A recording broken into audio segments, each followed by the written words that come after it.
Shalom. Oke, hari ini kita bicara, walaupun saya pernah khotbahin, tetapi begini.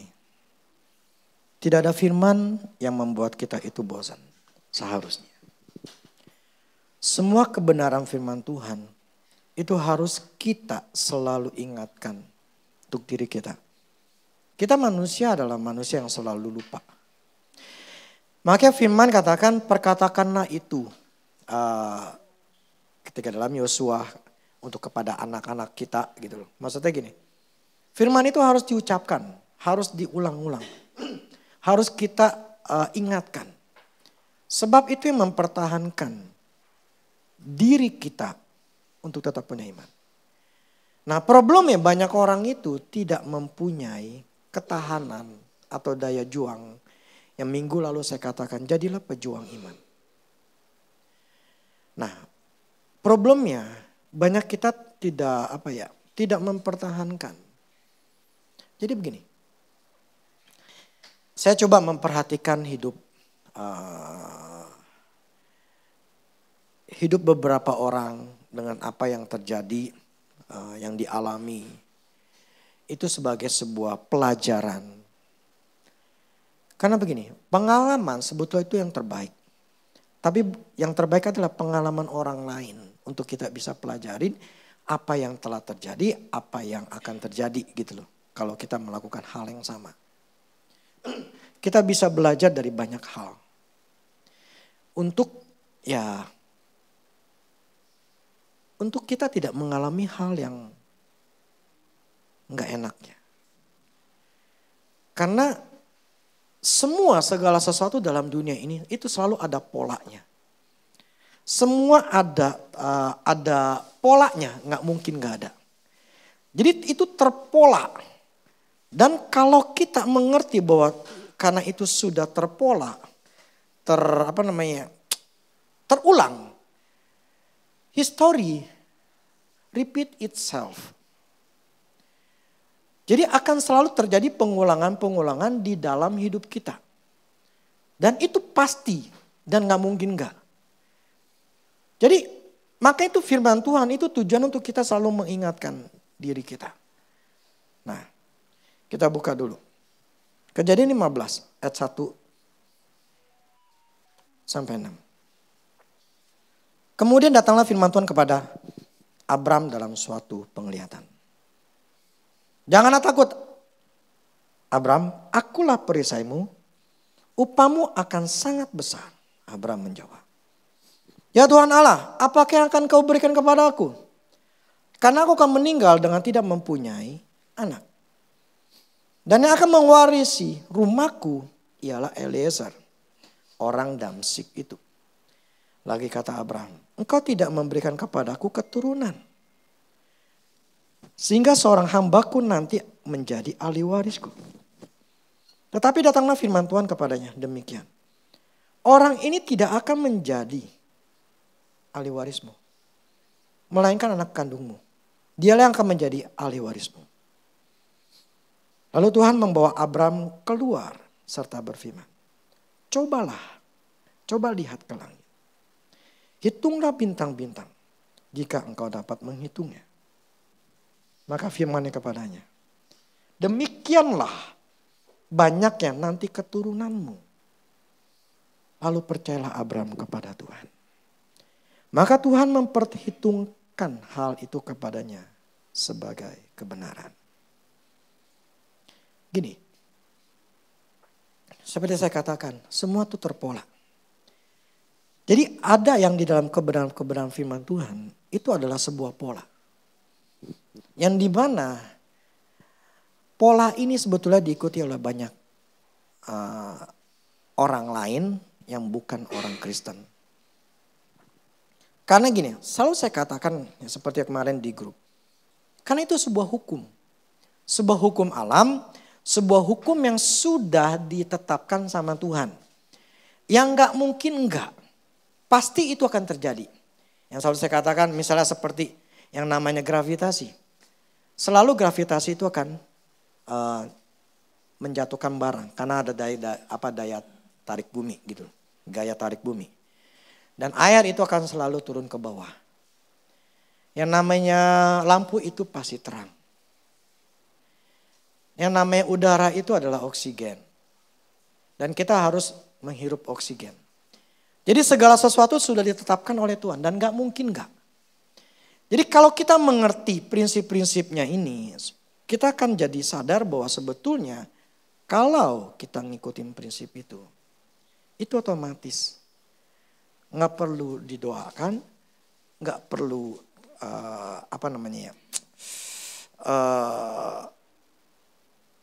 menjadi seorang pengemis.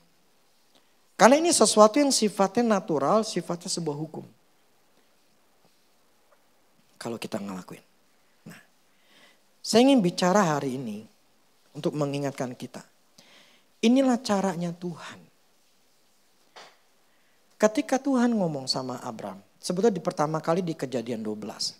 Itu ketika Abram masih di Ur Kasdim, kota asal bapaknya.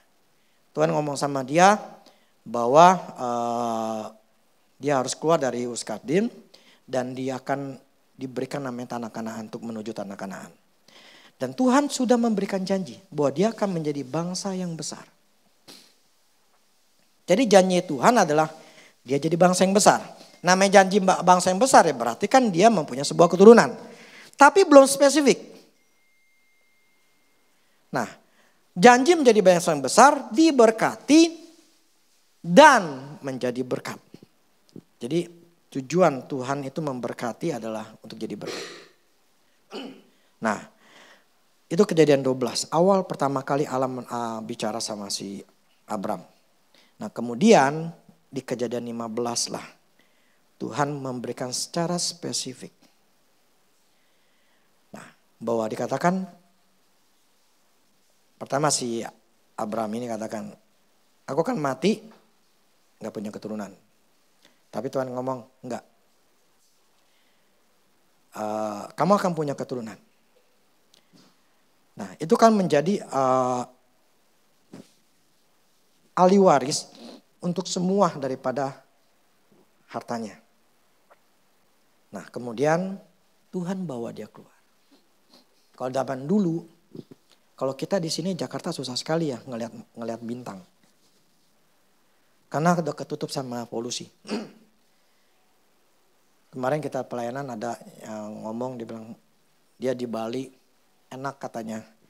Karena dia bisa ngelihat bintang dengan mudahnya. Kalau kita kan susah ngelihat bintang. Karena udah ketutupan sama polusi dengan udara gitu, yang apa yang kotor gitu. Jadi si Abram ini Tuhan bawa Abram keluar. Coba lihat di langit. Hitunglah bintang. Kalau engkau datang hitungnya. Nah waktu si Abram ngeliat itu, dia ngeliat bintang itu begitu jelas dan ngeliat itu begitu banyaknya. Dan Tuhan katakan, demikianlah nanti keturunanmu.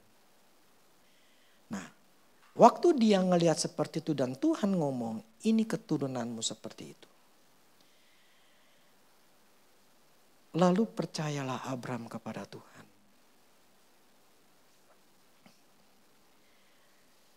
Begitu gampangnya si Abram ketika dia ngomong, apa ke Tuhan ngomong sama dia. Lalu percayalah Abram kepada Tuhan. Umur pertama kali, di sini ketika awalnya dari Ur Kasdim itu umur 75. Kalau di Kejadian 15 ini tidak tercantum umurnya berapa. Di situ mulailah kalimat yang mengatakan, lalu percayalah Abram kepada Tuhan. Maka Tuhan memperhitungkan hal itu kepadanya sebagai kebenaran. Jadi si Abram ini ketika dia katakan dia percaya, Allah ngelihat di hatinya. Ini fake faith, iman yang bohongan, iman yang tipuan, atau benar? Real faith atau true faith. Nah, ketika Allah ngelihat hatinya si Abram itu, dia ngelihat hatinya penuh dengan kepercayaan. Dia ngomong kepercayaan itu benar-benar memang benar. Nah akhirnya Tuhan ngomong, gua hitung, gua nilai, ini benar. Ini imannya bukan fake. Ini imannya real. Tuhan tuh sebetulnya menilai kita. Kita bisa ngomong, kita percaya. Kita bisa ngomong, kita punya iman. Tapi Allah akan menilai kita. Ini iman bohongan atau iman beneran. Dia akan selalu menilai kita. Dia akan selalu menilai kita memang percaya atau enggak gitu loh. Nah kepercayaan ini yang membuat kita itu bisa memperoleh apapun yang Tuhan janjikan. Karena prinsipnya mesti harus ada iman. Yang minggu lalu saya katakan. Jadi Abram ketika mendengarkan pertama kali Tuhan katakan lihat bintang di langit. Ketika dia ngeliat, kemudian dia percaya. Dan ketika percaya, Tuhan lihat memang benar. Nah, jadi iman yang bukan pura-pura. Tetapi begini. Sekalipun itu imannya adalah benar. Tuhan tetap memberikan cara jalannya kepada si Abram. Bagaimana caranya mempertahankan iman itu? Sebab begini, kita manusia itu akan terpengaruh dengan apa yang kita lihat, apa yang kita dengar, apa yang kita rasakan. Jiwa kita, 5 panca indera kita. Itu akan terpengaruh itu semua. Baik pengaruh baik maupun pengaruh yang jelek. Dan Allah tahu, nah ini saya katakan sebuah pola. Dan inilah yang banyak digunakan oleh motivator-motivator atau yang banyak gunakan untuk ya sebagai memotivasi orang. Atau untuk membuat orang itu mempunyai sebuah gambaran yang jelas. Gini loh, semua yang ada di dalam dunia ini itu tetap ujung-ujungnya, awalnya adalah firman. Jadi bagi saya, firmanlah yang memotivasi hidup kita. Bukan oranglah yang menjadi memotivasi diri kita. Jadi bukan seorang motivator yang memotivasi kita. Kita yang seharusnya dimotivasi atau diberikan sebuah semangat atau motivasi itu melalui firman. Makanya selalu saya ngomong berdasarkan firman dan firman gitu. Bukan berdasarkan dari perkataan saya. Kenapa? Karena memang sumber pengetahuan dari apapun juga dalam dunia ini sebetulnya dasarnya ada di firman. Karena firmanlah yang menjadi jawaban dalam hidup kita. Nah, caranya Tuhan supaya si Abram ini tetap mempunyai iman yang Tuhan sudah lihat benar adalah dengan cara memberikan imajinasi. Dia suruh ngeliat bintang. Tujuannya apa? Ketika dia ngeliat bintang, setiap hari dia ngeliat bintang. Jadi setiap hari dia melihat bintang, dia mengatakan, otaknya mengatakan, Tuhan akan memberikan aku keturunan seperti banyaknya bintang. Itulah yang dia selalu akan membuat dia menjadi terjaga bahwa dia akan melihat akan melihat seorang anak. Janjinya yang Tuhan berikan sama dia itu membuat dia selalu terjaga dengan cara apa? Tuhan memberikan imajinasi dan imajinasinya ada di dalam dunia. Sesuatu yang bisa kita lihat dan sesuatu yang bisa kita rasakan itu semuanya ada dalam dunia. Jadi imajinasi itulah yang Tuhan berikan kepada si Abram ini loh caranya. Walaupun secara tidak langsung. Tapi dengan dia ngomong, Tuhan ngomong itu membuat dia sadar ketika dia ngelihat Tuhan ngomong kayak begini. Tuhan ngomong seperti ini. Kemudian, coba kita buka di Kejadian 17. Kejadian 17 ayat 1 sampai 6. Ketika Abram berumur 99 tahun, maka Tuhan menampakkan diri kepada Abram dan berfirman kepadanya, "Akulah Allah yang Maha Kuasa. Hiduplah di hadapanku dengan tidak bercela. Aku akan mengadakan perjanjian antara aku dan engkau, dan aku akan membuat engkau sangat banyak. Dari pihakku, inilah perjanjianku dengan engkau." Ayat 4 dan 6 ya, tiganya enggak ya. "Engkau akan menjadi bapa sejumlah besar bangsa. Karena itu namamu bukan lagi Abram, melainkan Abraham. Karena engkau telah kutetapkan menjadi bapa sejumlah besar bangsa. Aku akan membuat engkau beranak cucu sangat banyak. Engkau akan kubuat menjadi bangsa-bangsa, dan daripadamu akan berasal raja-raja." Di Kejadian 17 ini, ketika umur si Abram ini berumur 99 tahun, kemudian Tuhan ngomong sama dia, "Aku ubah namamu menjadi Abraham, bapak banyak bangsa." Nah, bisa bayangkan bapak banyak bangsa ini, si Abraham ini ketika memperkenalkan dirinya, mungkin ada orang yang ketemu atau gue ganti nama ya, nama gue Abraham. Nah, orang tahu bahwa nama Abraham itu adalah nama bapak segala bangsa. Ketika dia memperkenalkan diri bapak segala bangsa, berarti bapak punya banyak anak. Faktanya dia gak punya anak. Jadi seolah-olah ketika dia memperkenalkan diri sebagai Abraham, dia berbohong. Karena arti Abraham itu bapak banyak bangsa. Dari bapak yang punya anak. Anaknya banyak.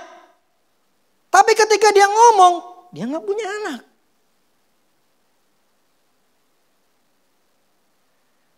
Sarai, awalnya namanya Sarah, ada awalnya nama Sarai.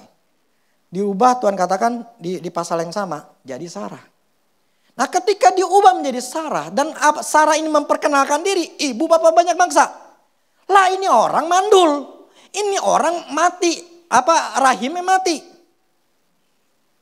Tapi menyatakan diri bahwa bapak gue punya banyak anak. Apakah itu menyatakan kebohongan? Ketika dia menyatakan dirinya sebagai bapak banyak bangsa atau jadi ibu segala banyak bangsa, itu kan seolah jadi membohongi diri. Karena kenyataan fakta nggak punya anak.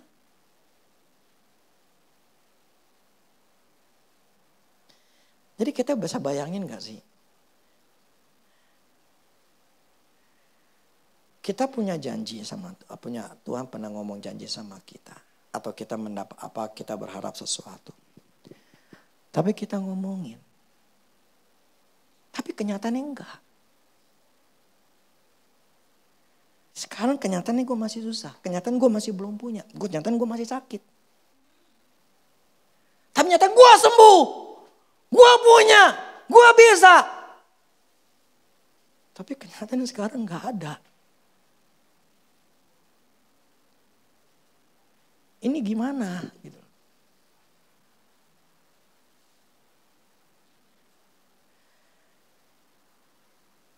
Apakah Tuhan mengajarkan ini seolah-olah untuk berbohong? Mengajarkan kepada si Abraham ini atau orang-orang Kristen atau orang yang membaca Alkitab ini untuk mereka menjadi pembohong.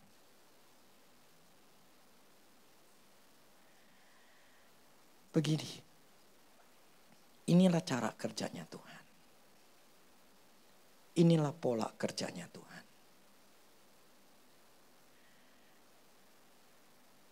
Sebuah janji atau sesuatu yang kita rindukan atau inginkan yang sesuai dengan firman, yang memang kita tahu ini kehendak Allah. Kita walaupun belum kita peroleh secara fakta di depan mata kita. Tapi yang Tuhan ingin katakan gini. Lu percaya. Lu harus punya keyakinan. Bahwa lu akan mempunyainya. Lu akan dapat. Lu percaya. Lu pasti akan memperolehnya. Karena inilah caranya. Inilah caranya. Soalnya Tuhan ngomong gini. Inilah caranya aku.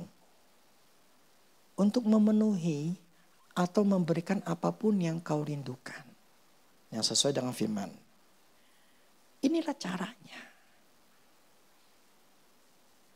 Bukan membohongi diri. Tetapi menyatakan. Ketika aku ngomong begini, aku yakin. Karena aku tahu ini kehendak Allah. Tetap ya prinsipnya nomor 1 cari kehendak Allah dulu. Kita nggak bisa meminta segala sesuatu seenaknya. Kalau itu bertentangan sama Tuhan, kalau itu memang bukannya Tuhan. Nggak bisa.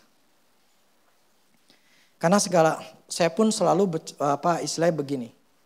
Apalagi tuh bicara masalah kerjaan, bicara masalah yang cukup berat gitu ya, keputusan-keputusan berat. Itu sebetulnya kita harus tahu dulu, ini memang kehendak Tuhan atau enggak. Tetapi kalau sifatnya hal kebutuhan sehari-hari, sifatnya adalah untuk kesembuhan kita, sifatnya memang ya misalnya jodoh, terus misalnya ya, hal yang memang sehari-hari, kebutuhan kita sehari-hari, ya itu pasti sesuai dengan firman. Itu pasti sesuai dengan firman. Nah, yang saya maksud begini. Apa yang dilakukan Tuhan kepada Abraham, tujuannya supaya dia kasih tahu kita. Ini loh caranya aku ngasih ke Abraham ini untuk dia tetap punya iman, untuk mempertahankan iman. Ini caranya kayak begini. Untuk kita bisa mendapatkan sesuatu yang dari Tuhan, ini caranya seperti ini. History repeat itself. Sejarah akan mengulang sendirinya. Hukum akan selalu mengulang dengan sendirinya. Cara kerjanya Allah akan selalu mengulang dengan sendirinya. Demikian cara kerja setan pun dengan cara waktu di zaman Adam, itu dengan cara tipu muslihat. Itu pun sama seperti sekarang gitu loh. Yang dulu beberapa minggu yang lalu saya katakan. Bagaimana setan masuk dalam kehidupan kita. Itu melalui tipu muslihat. Nah itu adalah cara yang selalu akan sama. Sampai kapanpun ya sampai bumi dihancurin sama Tuhan. Selalu sama. Jadi cara kerjanya Tuhan pun dia dengan Abraham itu sebagai contoh buat kita. Bahwa kita kalau kita ngikutin contohnya seperti ini, inilah polanya. Kita akan dapat memperoleh apapun yang Tuhan sediakan. Just follow. Just follow apa yang Tuhan sudah tetapkan. Gak perlu cari-cari yang lain. Karena memang caranya seperti ini. Nah, pertama, ketika kita mempunyai, kita merindukan sesuatu. Kita harus punya percaya. Kita harus percaya dengan apa yang Tuhan katakan. Kedua, percayanya artinya bukan yang fake.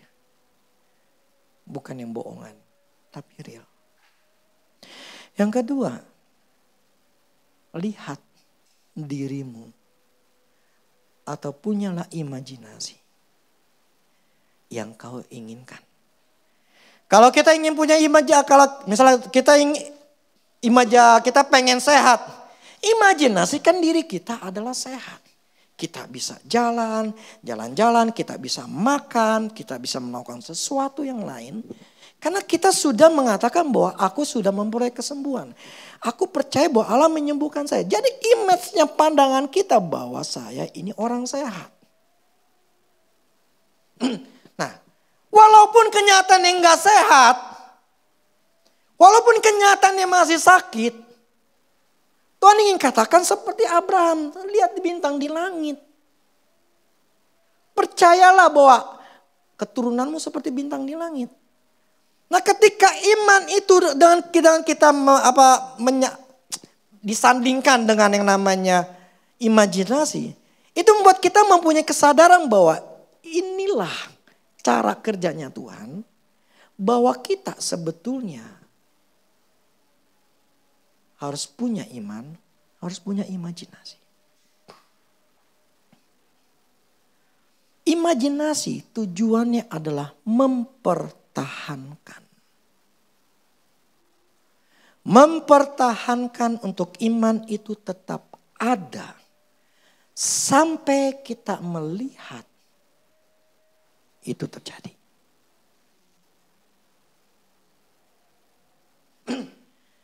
Inilah cara kerjanya Tuhan.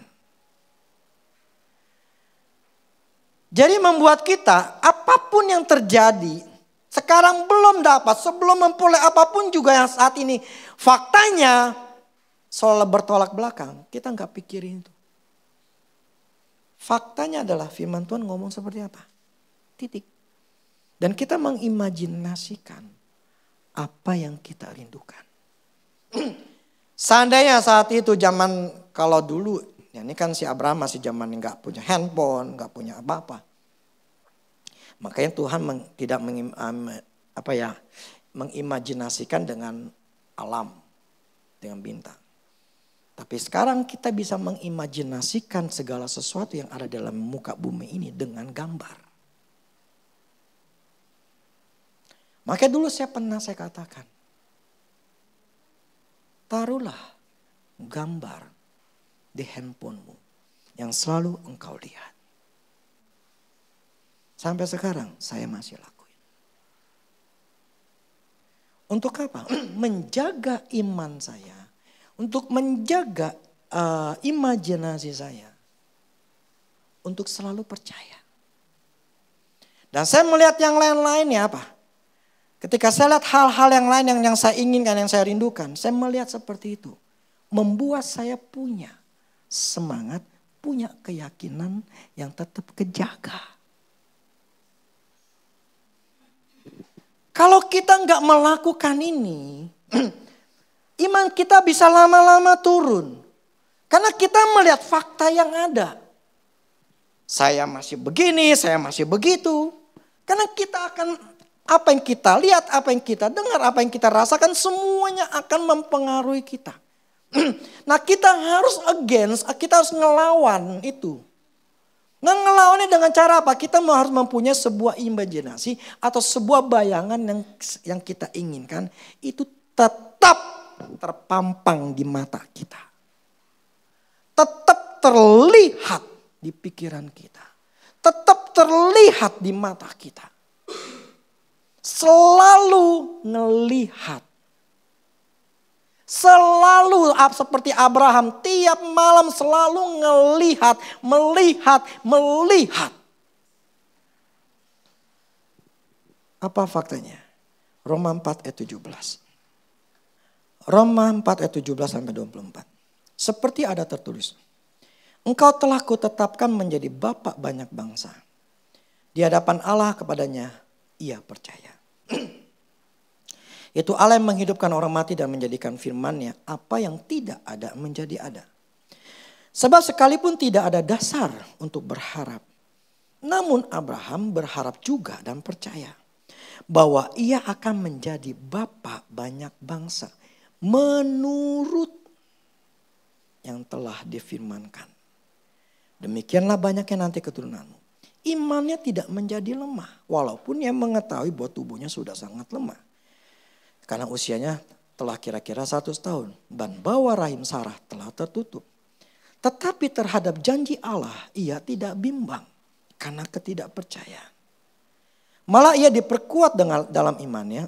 Dan ia memuliakan Allah. Dengan penuh keyakinan. Bahwa Allah berkuasa untuk melaksanakan apa yang telah ia janjikan. Karena itu hal ini diperhitungkan sebagai kebenaran. Kata-kata ini yaitu hal ini diperhitungkan kepadanya tidak ditulis untuk Abraham saja. Tetapi ditulis juga untuk kita. Sebab kepada kita pun Allah memperhitungkannya. Karena ia percaya kepada dia yang telah membangkitkan Yesus Tuhan kita dari antara orang mati. Tetapi ditulis untuk kita. Ini diberikan untuk kita. Bukan cuma untuk Abraham. Jadi pola cara kerjanya Tuhan pun sama. Itu yang membuat kita harus sadar, inilah. Makanya selalu saya katakan pola. Ini pun saya terapin ke dalam diri saya dengan apa yang saya lakukan, apa yang saya kerjakan. Pola. Jadi mencari pola. Otak saya aja masih belum nyantol benar-benar secara alam bawah sadar saya. Ini saya masih berusaha di bawah alam bawah sadar tuh supaya nyantol. Pola. Cara kerja seperti ini. Titik. Ini yang dibutuhkan dari kita. Selalu berusaha. Bukan berusaha minta-minta. Tetapi berusaha untuk kita mempertahankan atau memperjuangkan iman. Perjuangan iman kita adalah kita mempertahankan dengan cara imajinasi. Kita tidak menciptakan sesuatu yang salah. Karena ini memang Tuhan buat dan dicontek atau diikuti dengan orang dunia cara kerja seperti ini. Bukan kita mencontek cara dunia. Dengan cara memotivasi, dengan cara membuat mengimajinasikan. Bukan mereka yang nyontek firman Tuhan. Karena ini cara kerja, inilah mereka orang dunia tahu, oke begini. Kita manusia itu bisa menciptakan melalui imajinasi. Jangan berpikir bahwa namanya bulan, Amerika itu bisa ke bulan. Itu caranya bagaimana? Dimulai dengan imajinasi. Ini bangunan terbentuk. Saya membentuk itu tangga. Saya mengimajinasikan dulu. Nanti tangganya gue mau seperti ini. Gue mau taruh di belakang tangganya. Gue gak mau. Dulu tangganya ada di sebelah sini. Gue gak mau seperti ini. Gue pengen taruh belakang. Kenapa? Karena supaya kelihatan luas. Dan ketika luas. Nah gue mesti di atasnya mesti ada atap. Atapnya gue pengen sinar. Itu semuanya saya bangun. Itu malah imajinasi saya. Demikian tangganya. Ketika tangga tadinya dulu sama yang Pak Yaya pakai besi. Saya nggak mau. Kalau pakai besi kan bunyi pelentang-pelentong. Memang lebih murah.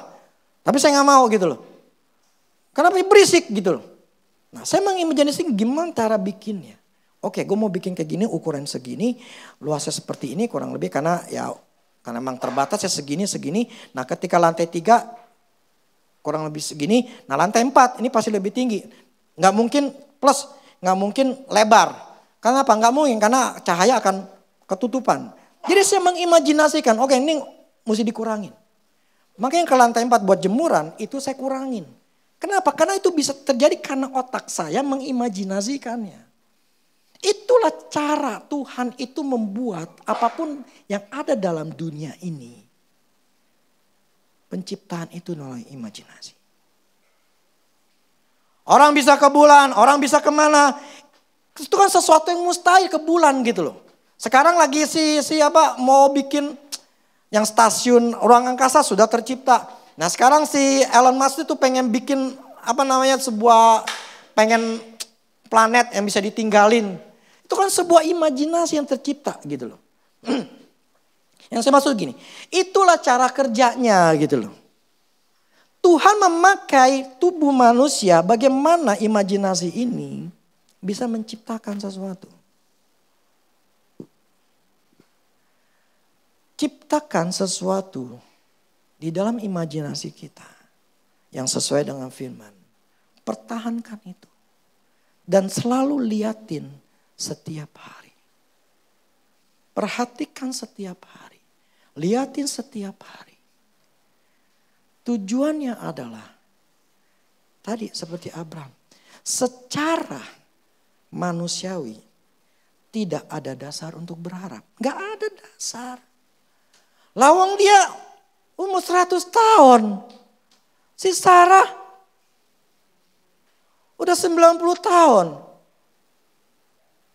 Rahim tertutup. Mana bisa? Secara logika udah gak mungkin. Makanya dikatakan tidak ada dasarnya untuk ngarepin. Secara fakta. Secara fisik. Gak ada dasar. Tidak ada dasar setitik pun. 0,00001 pun tidak ada. Jadi apa dasar dia? Firman menurut yang telah difirmankan. Menurut apa kata Tuhan. Itu dasarnya. Makanya penting buat kita. Kita tuh punya dasar firman. Enggak ada dasar firman, enggak bakal kuat. Tidak bakal kuat. Makanya kita butuh firman itu. Dan ketika kita punya firman. Dan kita tidak punya fakta atau dasar untuk berharap. Tapi kita punya dasarnya firman Tuhan. Pakai dasar itu. Pegang itu sampai kapanpun. Sampai kita lihat faktanya. Ini cara kerja Tuhan. Imajinasi. We create everything dengan imajinasi kita. Kita bisa menciptakan imajinasi kita. Kalau kita menciptakan imajinasi kita, gue di umur 55-an mau 60. Seperti teman-teman gue bisa kena yang namanya darah tinggi, diabetes. Waduh, kita sudah membayangkan itu. Artinya kita sudah menciptakannya. Misalnya bapak kita kena ginjal.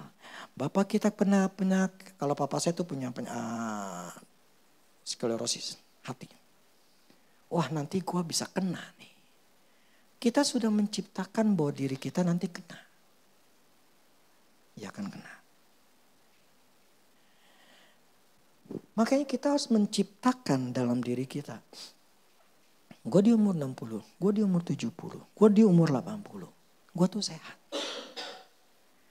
Gue tahu diri gue. Dan gue ngeliat diri gue sehat. Kemudian kita mengimajinasikan cucu. Kita lah cicit, kita lah. Itu kita imajinasi, kita menciptakan. Sesuatu yang memang kita tahu bahwa ini gak salah.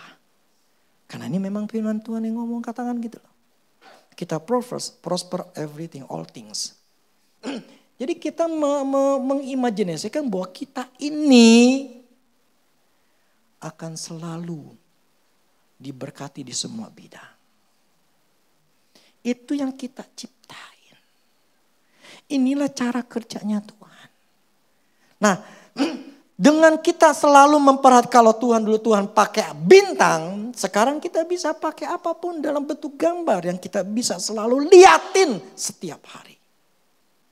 Selalu ngelihat, buka HP saya selalu lihat. Buka HP saya selalu lihat. Saya buka Telegram, saya ngelihat. Oke, yes gue bisa. Lihat ini, oke gue percaya gue bisa.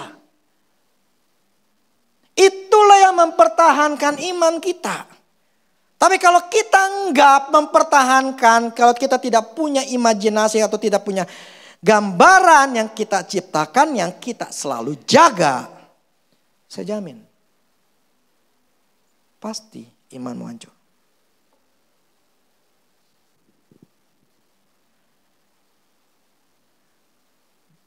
Kalau kita selalu melihat yang benarnya janji Allah, otak kita selalu ke sana. Tapi kalau di sana kita nggak perhatiin lagi, akhirnya kita ngeliat ke diri kita.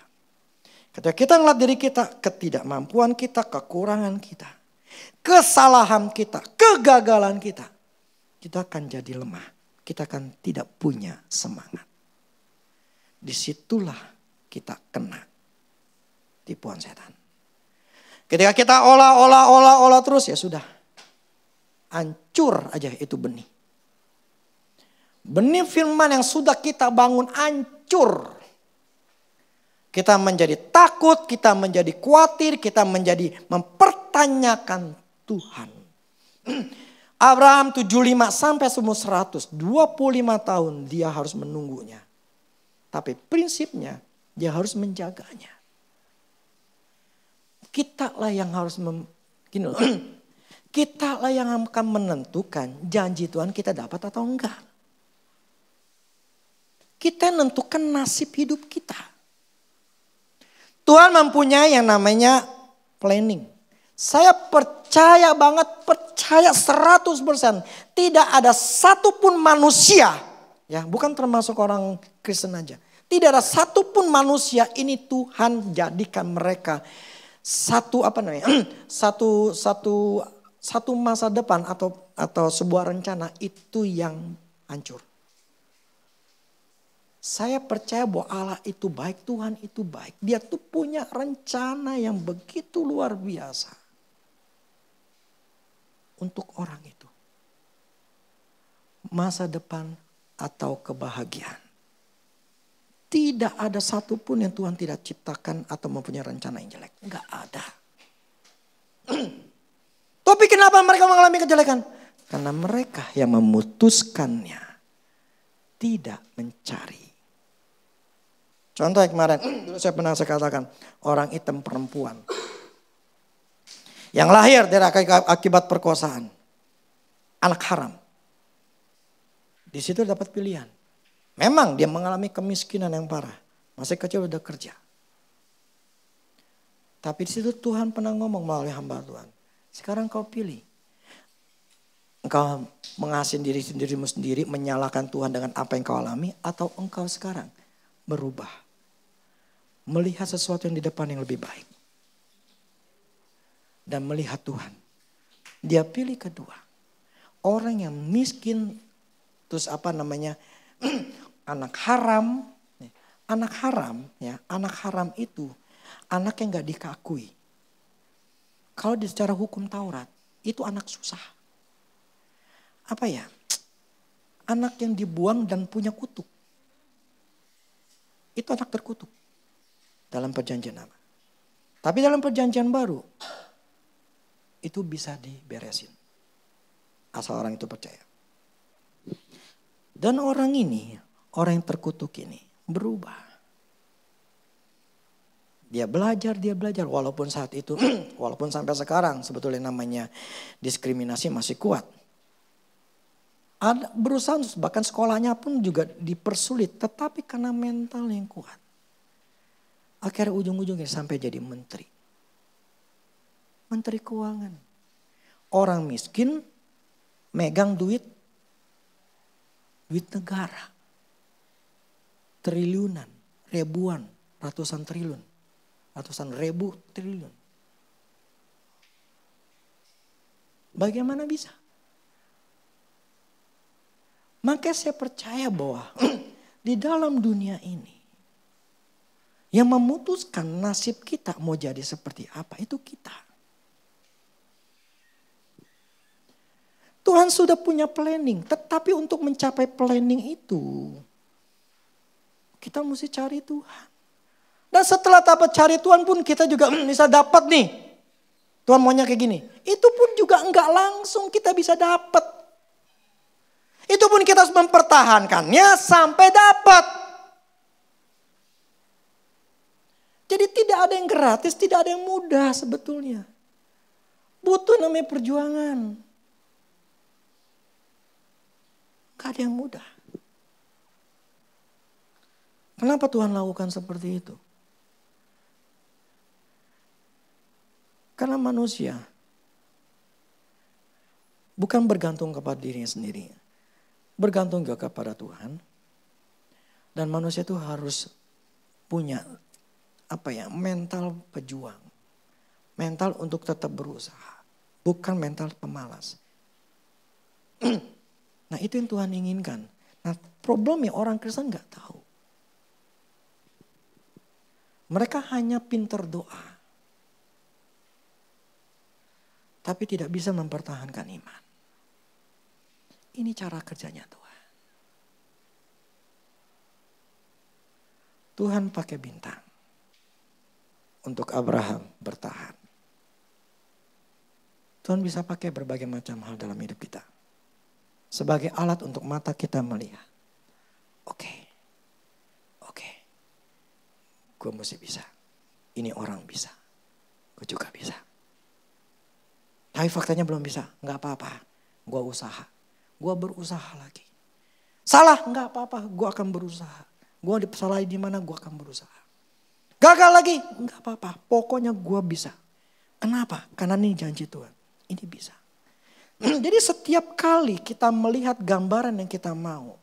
Setiap kali itu kita jadi semangat. Gue bisa. Gue dapat. Kenapa? Karena ini memang janjinya Tuhan. Karena Tuhan ngomong sama gue mesti di sini. Jadi gue pasti bisa. Jadi berulang-ulang tiap hari kita akan selalu melihat gambaran-gambaran yang kita buat itu. Itu membuat kita bertahan. Amin. Itu caranya. Kalau kita ingin itu bahagia, 5 aspek hidup kita ini harus semua punya gambaran. Aspek di Tuhan, masalah jiwa kita, punya gambaran. Gue adalah orang yang tenang, gue adalah orang yang penuh dengan damai. Gue gak ada ketakutan, kekhawatiran, kebingungan. Gue gak takut. Lihat diri kita, gue adalah orang yang tenang. Bukan orang yang mudah beremosi, mudah bingung. Kedua, gambar dirimu untuk keluarga. Anak, istri, suami, gambarnya apa? Itu harus kita ciptakan. Ketika anak saya masih kecil, saya mempunyai gambaran anak gue akan pintar. Saya punya gambaran bahwa anak saya akan begini, begitu.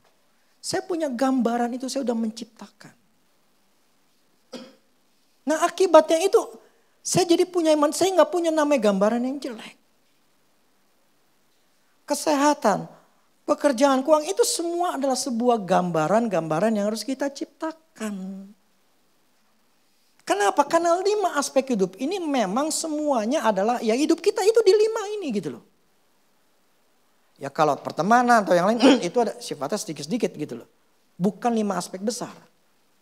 Tapi 5 aspek besar kita ada 5 ini. 5 ini semuanya ada firman Tuhan. Ya bahagialah. 5 aspek ini kita punya gambaran imajinasi yang benar semuanya. Ya bahagialah.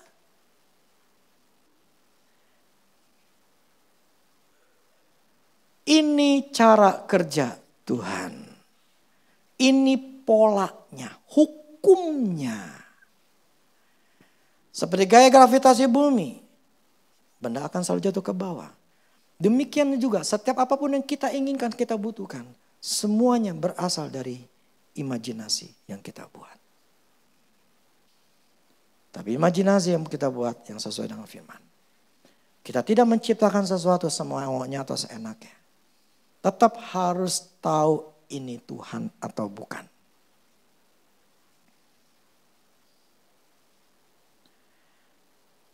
Jadi di liburan Januari saya bicara masalah gambar diri.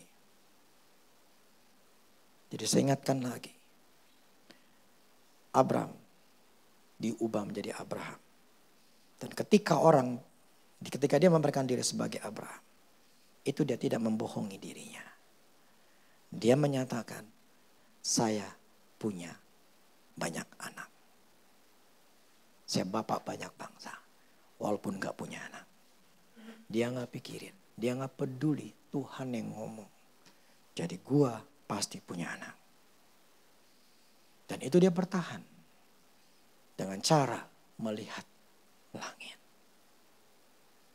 Itu cara kerjanya. Amin. Lakuin aja. Lakuin aja udah. Karena sampai sekarang pengertian ini saya pegang. Dan saya masih bertahan. Saya masih bertahan. Saya masih bertahan. Saya harus bisa melihat sampai goalnya. Sampai itu fakta terlihat dengan jelas. Karena saya tahu tidak ada yang mustahil. Tidak ada yang mustahil. Jadi gini, kalau kita ngelihat orang lain atau ngedengar kesaksian orang lain, kita akan bisa katakan, dia tuh bisa loh. Dia bisa sembuh loh dari sakit itu. Lah kan dia makan nasi atau dia manusia. Gue juga bisa. Itu orang juga bisa loh. Dia bisa berhasil loh. Walaupun lama, tapi dia bisa berhasil loh. Berarti apa? Itu nggak mustahil. Jadi ketika saya melihat di grup-grup, saya melihat, dia orang bisa. Lah berarti gue gak bisa. Lah orang ini bisa ngelihat. Lah gue juga bisa.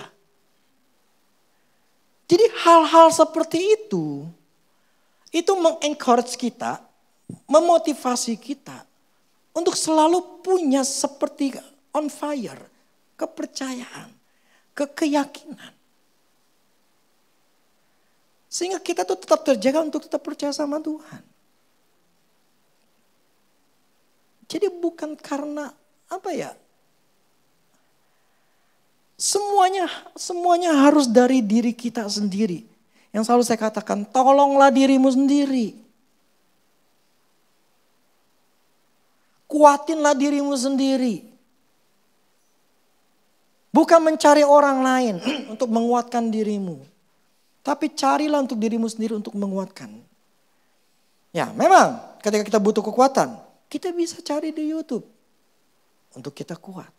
Kita bisa melihat yang saat ini kita rindukan. Untuk membuat kita kuat. Kita cari kesaksian untuk kita menyatakan, ya dia bisa. Kita kuat. Prinsipnya kita mencari. Bukan kita menjadi diam, kita menjadi pasif. Prinsipnya kita harus bergerak, kita aktif untuk kita mempertahankan iman kita. Bukan cuma doa. Males. Kalau orang cuma hanya berdoa doang, meminta doang, itu menunjukkan kemalasannya. Tidak ada orang sukses itu dengan mudah. Itu butuh fight.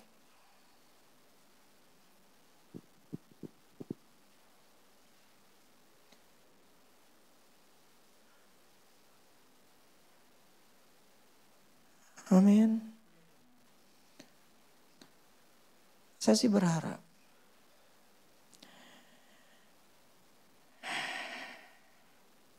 ada orang yang berubah.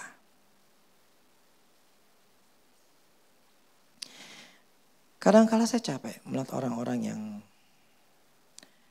ginilah. Kerinduan saya nih seorang bapak punya anak. Seorang bapak tuh pengen lihat anaknya itu bahagia, berhasil. Berhasil dalam 5 bidang ya. Saya bukan bicara masalah teologi kemakmuran. Yang Tuhan ajar sama saya adalah 5 aspek ini. Semuanya sama, makmur semuanya. Yang saya rindukan adalah semua daripada orang di sini. Seperti saya untuk anak-anak saya, pengen saya melihat mereka bahagia dan mereka makmur. Itu kerinduan. Tetapi saya tuh berusaha untuk anak-anak saya, ya anak-anak secara fisik, untuk saya bisa ajarkan mereka untuk bisa mempersiapkan mereka. Tetapi anak-anak rohani itu hal yang berbeda. Kalau anak jasmani saya bisa maksa. Tapi ketika anak-anak rohani, saya nggak bisa paksa karena hidup saya kita berbeda rumah. Itu yang saya rindukan adalah mereka semua itu seharusnya itu mendapatkan apapun yang Tuhan janjikan.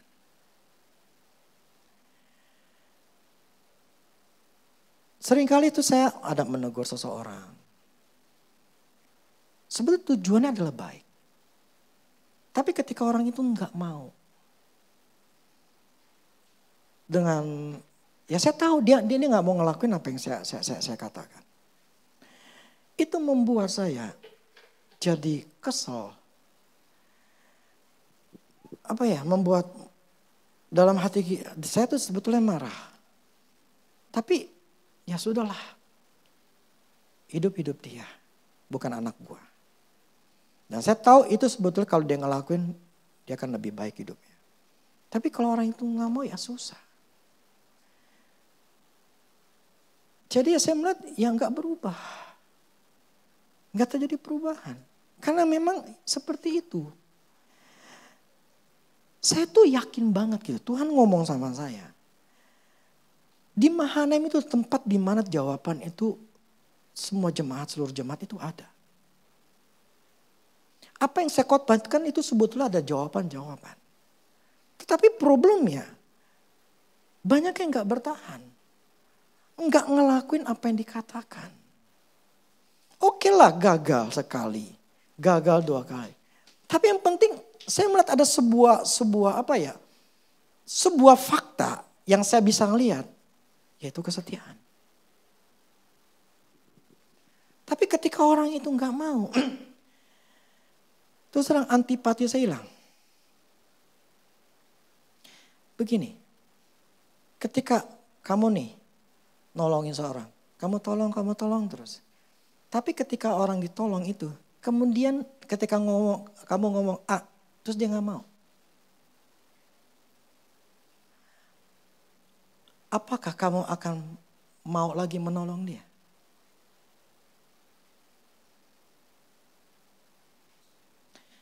Saya pakai firman. Apa yang dia tabur dia tuai. Gue tolong lo, tidak ada namanya timbal balik.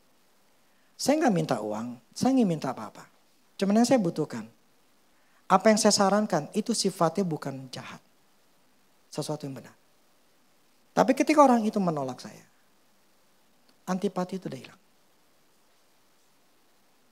Yang membuat saya, ya sudahlah, itu hidup lo. Gua gak akan nasihatin lo lagi. Itu hidup lo sendiri. Ketika lo susah, ya udah, lo save yourself. Selamatin diri sendiri. Saya gak akan tolong. Udah capek. Karena saya berusaha untuk nolong itu bertahun-tahun. Tapi tetap tidak mau, ya sudah. Saya punya kesabaran. Saya punya yang namanya batasnya. Ketika orang itu sudah tidak mau, ya sudah berarti kan dia menyatakan diri bahwa saya ini bukan bapak rohani. Tapi di sini. Tidak semua di kantor ini ya. Tidak semua orang yang datang ke sini. Itulah jemaat Mahanaim. Ini yang datang juga nih.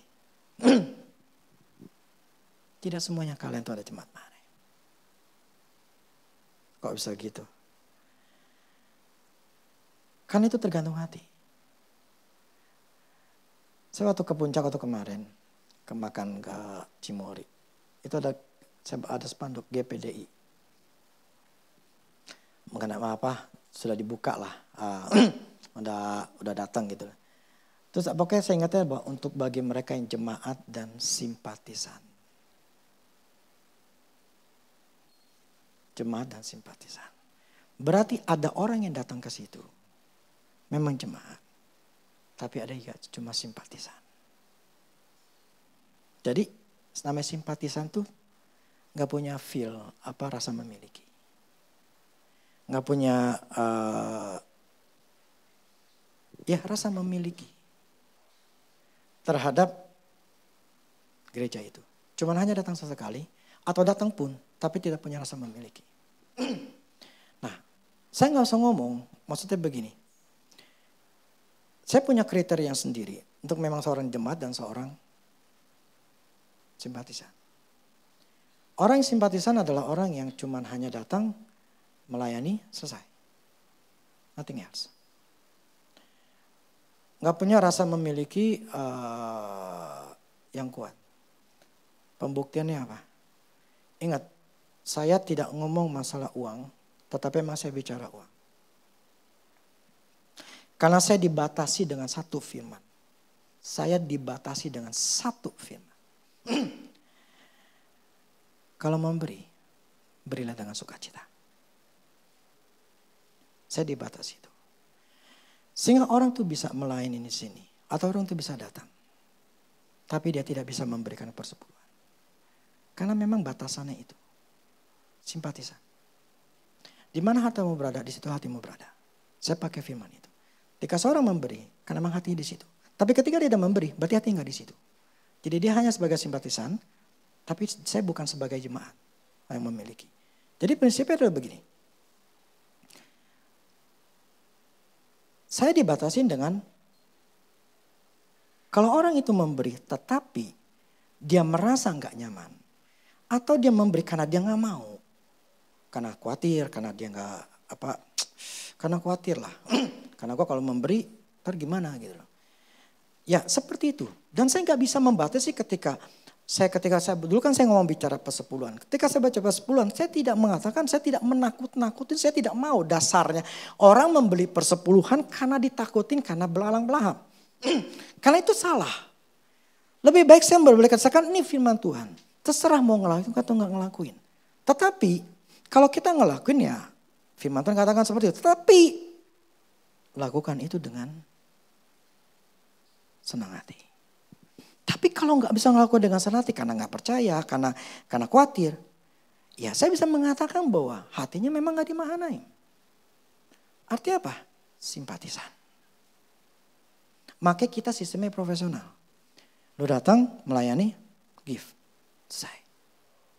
Tetapi yang namanya jemaat sesuatu yang nggak perlu bayar pun, nggak perlu bayar. Tapi saya nggak mau begitu, karena saya ingin kita ini jadi profesional. Untuk sense belonging itu lain lagi. Untuk rasa memiliki itu berbeda lagi. Tetapi saya ingin tahap levelnya adalah profesional. Kita profesional aja. Gitu loh.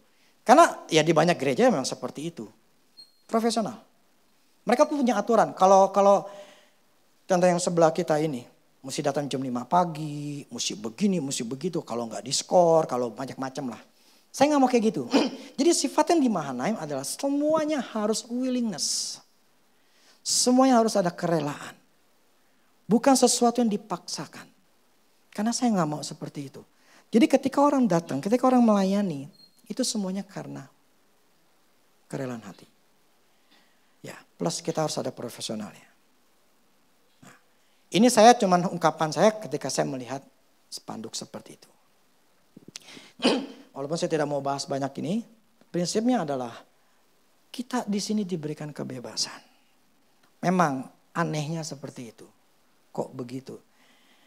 Sekali lagi, saya dibatasi dengan firman katakan. Beri dengan sukacita. Jadi jangan pernah memberi di Mahanaim. Kalau hatinya gak enak. Ada khawatir. Gak percaya. Jangan pernah. Saya cuma katakan bahwa I can save. Saya bisa nyelamatin Mahanaim. Menurut saya, Tuhan mampu. Ini gereja milik Tuhan. Membuat gereja ini ada karena Tuhan. Selama ini ada karena Tuhan. Jadi saya tahu sadar diri bahwa inilah miliknya Tuhan. Jadi saya tidak mau mengikat orang. Saya nggak mau yang mengikat orang. Karena prinsipnya ya sekali lagi. Harus dengan senang hati. Bukan karena terpaksa. Ya susahnya begitu. Dengan prinsip kayak begini seolah-olah diberikan kebebasan. Tapi ya saya ingin, saya ingin adalah orang-orang yang memang bukan keterpaksaan. Jadi benar-benar datang tuh karena bukan ditegur. Tetapi karena memang sadar diri, terpaksa dan menganggap saya ini diberkati di sini. Saya ini mengalami perubahan di sini atau saya ini makan. Makanya dulu saya pernah ngomongkan, Andrew Wommack ngomong itu benar. Ketika dikatakan ketika seseorang mendapatkan makanan dari tempat itu, ya firman katakan itu, tempat pembenaran. Kamu makan kan, ketika kamu makan ya kamu bayar dong. Nah, saya waktu dengar kayak gitu, saya bukan menjadi nggak enakan, tapi saya berpikir gini, itu memang benar. Nah, akhirnya ketika saya dengar itu, saya memberi ke Andrew Wommack. Itu membuat gue makan dari dia.